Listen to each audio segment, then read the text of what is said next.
자, 이게 지표 계좌의 힘이에요. 이 지표 계좌에서 어떻게 해요? 내 실력이 늘어요.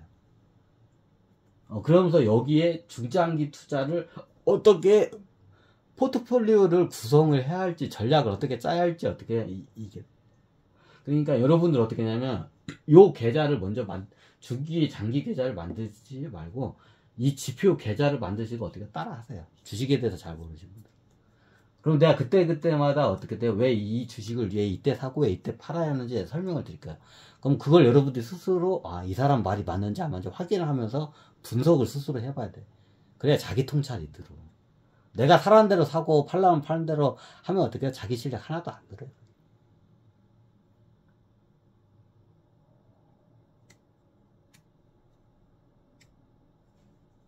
하지만 해서는 안 될 거는 내가 이렇게 얘기해요. 몰빵 금지. 이상한데 몰빵했다가 한 방에 다 날아갈 수가 있어요. 그리고 미리 말씀드리지만 제가 되도록이면 말했지만 나중에 중기 장기 투자할 때 사태 때 투자하면 어떻게 돼요? 제가 어떻게 해요? 대출을 받아서 해도 된다. 제가 했어요. 근데 어떻게 돼요? 대출을 받으라고 하니까 미수나 뭐 저기 론이나 뭐 이런 걸 해요. 자, 다시 설명했는데 은행 1금융권 은행 대출을 쓰세요. 1금융권. 그것만 쓰셔야 돼. 굉장히 이게 확실성이 뛰어나고 한 사람들은 레버리지를 써도 돼요. 이게 증권사 그 담보대출 있죠. 그거 써도 돼. 굉장히 뛰어난 사람들은. 근데 어떻게 여러분들 그거 쓰면 어떻게 돼요? 다 반대 매매 맞아요. 조금만 떨어지면 반대 매매 맞아요. 이거 다 뺏겨요. 손실나. 이게 증권사에서 이게 제공하는 그런 그 대출 상품도 있죠. 그 나중에 다 반대 매매 걸려. 그럼 어떻게 돼요? 나중에 그 세력들이 다 그걸 여러분들 반대 매매까지 다 시세를 끌고 내려가.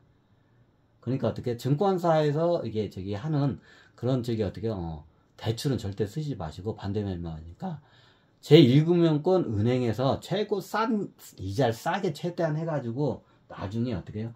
중기 투자나 장기 투자할 때 사태 때 한번 그때 사태 때 들어가야 돼. 그래야 안전해. 내가 보니까. 사태 때 들어가게 되면 은행 대출 받아요. 은행 대출 받을 때는 어떻게 받아요? 다시 얘기해요. 은행에서 제1금융권 은행에서 최대한 이자를 싸게. 그게 신용이 됐든 담보가 됐든 최대한 이자가 싸게. 자, 요즘 같은 경우에는 직장 좋고 신용 좋고 담보가 괜찮으면 4%대 나온다고 해요. 제1금융권에서. 요즘으로 보자면.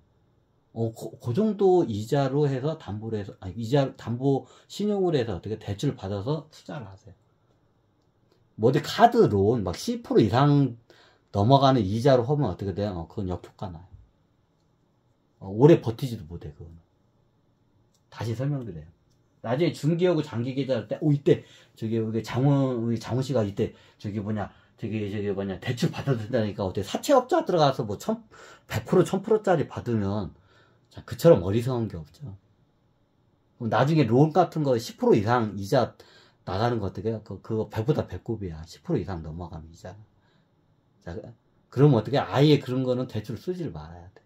그 증권사에서 제공하는 거 어떻게 해요? 그 대출 그 상품 손대지 마. 나중에 반대 매매 맞으면 어떻게 해요? 이거 버티면 되는데 못 버티고 어떻게 해요?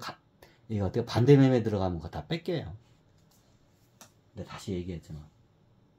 그래서 신용 상태도 저거고, 만약에 결정적인 순간에 대출이 올 때 어떻게 돼요?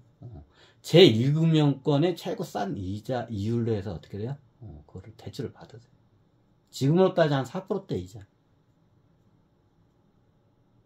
나중에 이게 대출 받아서 투자해도 됩니다. 딱 얘기했더니 어떻게 되면 사채업자한테 가가지고 연 이자 1000%, 100%짜리 그런 멍청한 짓 하지 말라고 좀.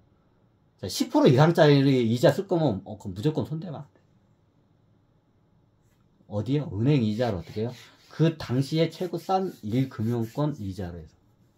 다시 말씀드려요.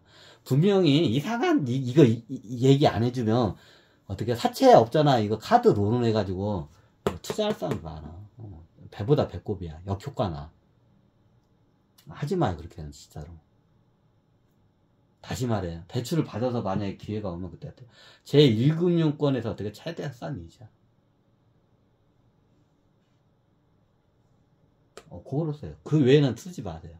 나중에 그 저기 역효과 나요. 그거.